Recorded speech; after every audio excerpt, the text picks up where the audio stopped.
54% of the Brazilian population is of African descent. You can see the legacy of the slave trade in the faces here. Brazil was the last country in the Western world to abolish slavery. It did so in 1888, 20 years after the U.S. did. But despite the fact that more than half this country has African roots, you may have noticed that almost all of the faces that you have seen so far in the clips that we've shown you from Brazilian television, either corporate media or religious channels, have one thing in common. They're white. If you turn on the TV in Brazil, there are hardly any black actors or presenters, hardly any black journalists. This is across all of the mainstream channels. We are not seen there. The invisibility of black people in spaces of power is glaring.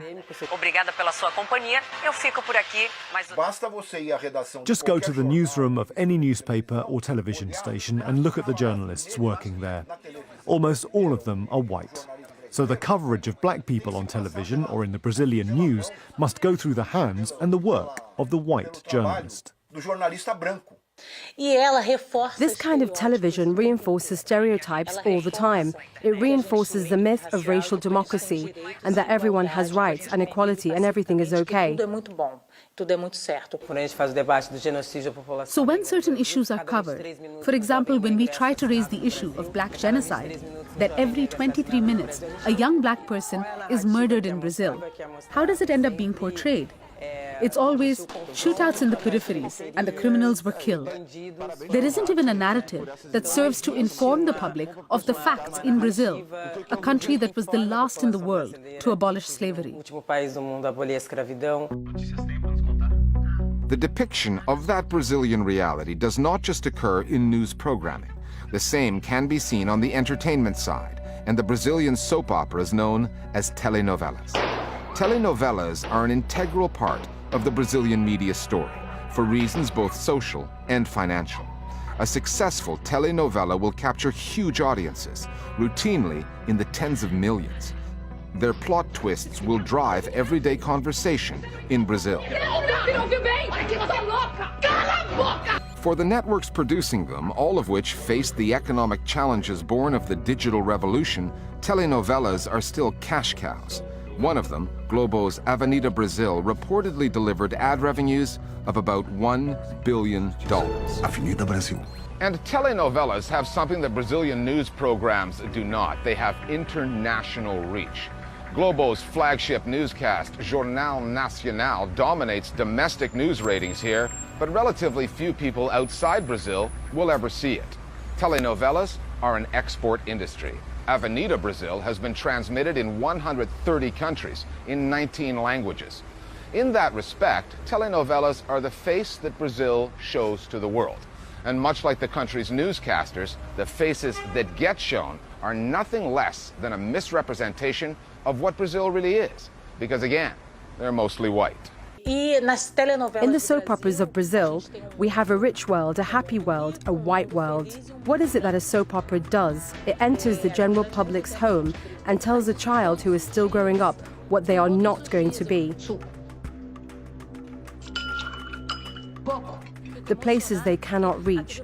Brazilian private television does this every day. Every day. For example, in adaptations of books in which the main characters are black, when they make them into TV series, they cast them as white. E de que me adianta querer? Sou uma escrava, uma fugitiva. And when we ask, why did you put a white actor to play the role of a black character? They say, it doesn't make a difference. And this has happened in some very famous series in Brazil in the past, like Isaura, the slave, and Chiquinha Gonzaga. A senhora Dona Isabel toca piano? Há alguém no Rio de Janeiro que não toque? Os escravos. Hã? Os escravos não tocam piano. It may not happen today, because now we have a platform where we are able to protest. Because of the internet, we can make some noise. After a lot of pressure from the black movement, you can see, little by little, black actors gaining leading roles in soap operas. Uma o quê? Vamos, complete a frase. Uma negra, não é isso que você ia dizer? However, it is an illusion to think that placing a black person on television solves the problem. The way that black people are portrayed in most of the mainstream media follows and legitimizes the structural racism that we have in Brazil. Because the successful world, the world that works, is white. And then when the commercials come on, a white person comes along as the representative of buying power, of acquisitive power. É hora de valorizar quem carrega o país nas costas. Nova Chevrolet S10 2018. And then afterwards, when the news comes on, there's a black person robbing, there's a black person being arrested.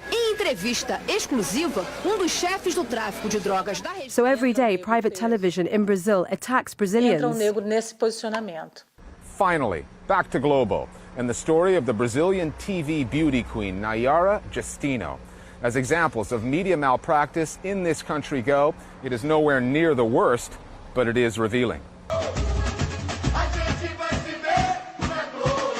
The title, Mulata Globaleza, was created by Globo.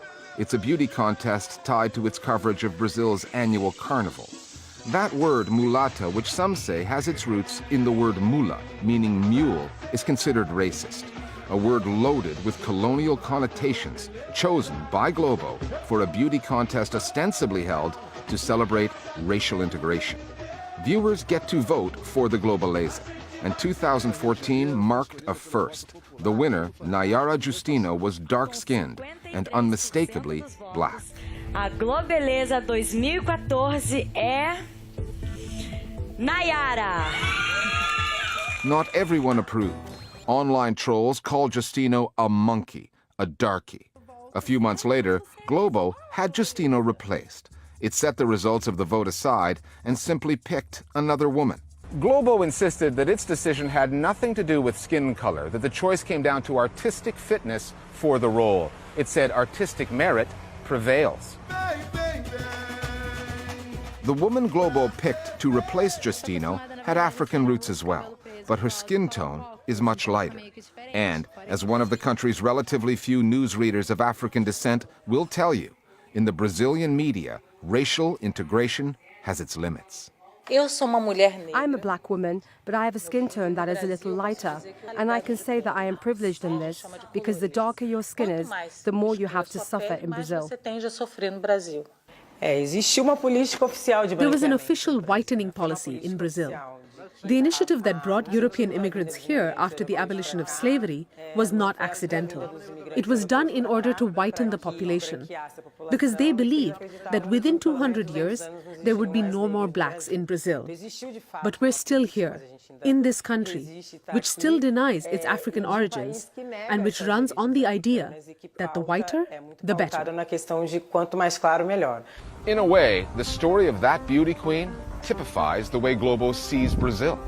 Back in 1964, the network supported a military coup that brought down a government Brazilians had voted for. 2 years ago, Globo called its viewers onto the streets to help depose another democratically elected government. Globo is not even above overturning a public vote for a beauty queen if the choice of the people fails to align with the network's idea of who should represent Brazil.